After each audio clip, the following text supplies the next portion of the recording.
दोस्तों आज मैं कक्षा 10 हाई स्कूल का इम्पोर्टेंट क्वेश्चन लाया हूँ जो विज्ञान में पूछने का सबसे अधिक चांस है। आओ हम देखते हैं कि बनाने की विधि अगर आजकल बहुत पूछता है। बेकिंग सोडा बनाने की विधि आजकल बहुत पूछता है, जिसका रासायनिक नाम है सोडियम बाइकार्बोनेट। इसका अणु सूत्र है NHCO3। इसके बनाने की विधि, अगर हम सोडियम कार्बोनेट के जेली विलयन में कार्बन डाइऑक्साइड गैस प्रवाहित करने पर सोडियम बाइकार्बोनेट के श्वेत क्रिस्टल प्राप्त होते हैं। इसका हम समीकरण लिखते हैं Na2CO3 plus H2O plus CO3 को अगर हम अपक्रिया कराते हैं तो 2NHCO3 बनता है।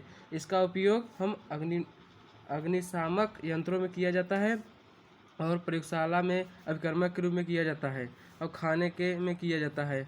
और इसका साधारण नाम खाने का सोडा है। हेलो, और इसका अगर हम ये समीकरण आपको नहीं याद हो रहा है तो एक समीकरण और है। जब अगर हम सोडियम क्लोराइड को और H2O plus NH3 plus CO2 को अगर हम अपक्रिया कराते हैं तब NHCO3 प्लस NH4Cl बनता है। इस विधि को हम साल्वे भी विधि कहते हैं। और आते हैं हम प्लास्टर ऑफ पेरिस कैसे बनता है। इसका रासायनिक नाम कैल्शियम सल्फेट हेमीहाइड्रेट है। इसका समान नाम प्लास्टर ऑफ पेरिस है। इसका अणु सूत्र इसका बनाने की विधि, जब हम जिस्म को 120 डिग्री ताप और 373 केल्विन पर गर्म करते हैं तो यह POP बन जाता है। अगर हम जिस्म को CSO4 2H2O को 120 डिग्री पर गर्म करते हैं तो CSO4 half H2O plus 3H2O बनता है। इसका उपयोग हम टूटी हड्डियों को जोड़ने में और मूर्ति बनाने में, इसे अग्नि पदार्थ के रूप में भी किया जाता है। आज और दोस्तों हम कुछ महत्वपूर्ण सूत्र लाए हूँ जो MCQ में पूछने का चांस अधिक है। अगर नौसादर आता है, नौसादर का सूत्र होता है NH4Cl और व्यंजक चूड़ CaCl2 है और धावन सोडा Na2CO3 10H2O है और जिप्स जो है CSO4 2H2O है। और दोस्तों आज हम IPS से कुछ इंपॉर्टेंट क्वेश्चन लाए हूँ जो देखो और पेपर में आने का चांस अधिक है।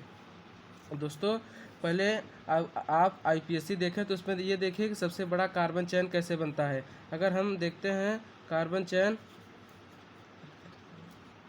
इसमें हम एक बड़ा कार्बन चैन बनाते हैं। अगर हम इसे 1 और 2 इसे 3 करते हैं, इसमें हम देखते हैं 2 पर 2 मेथिल है जिसे हम 2 डाई मेथिल और 3 कार्बन है जिसे प्रोप लगता है और एक कार्बन है जिसे अन लगता है, इसलिए 2 डाई मेथिल प्रोपेन हो जाएगा। और हम दूसरा समीकरण देखें, इसमें भी हम एक बहुत बड़ा कार्बन चैन हेरेंगे, लेकिन इसमें पहले देखेंगे क्रियात्मक समूह अगर पहले आता है तो उसे छोटा कार्बन लेना पड़ेगा, इसलिए पहले इस साइड से हम समीकरण को उठा लिखेंगे। कार्बन 2 3 4 5, अगर हम इसे 5 कार्बन है जिसे पेंट होता है और ये कीटोन है, 2 पे कीटोन है तो इसे पेंटनोन हो जाएगा। और दोस्तों हम तीसरा देखते हैं, इसमें भी एक बड़ा कार्बन चैन हेरते हैं तो इसे 1 2 3 जिसे प्रोप कहते हैं और OH लगा है क्रियात्मक समूह। OH क्रियात्मक समूह का होता है अल, जिसे प्रोपेनल 2L हो जाएगा, 2 पर OH लगा है। हेलो दोस्तों, मैं अंतिम क्वेश्चन है मेरा IPSC का। अगर इसमें भी बड़ा कार्बन देखेंगे तो 1 2 3 जिसे 2 पे मेथिल लगा है और प्रोपेनॉल 2। हेलो दोस्तों, इसी पर मैं अपना वीडियो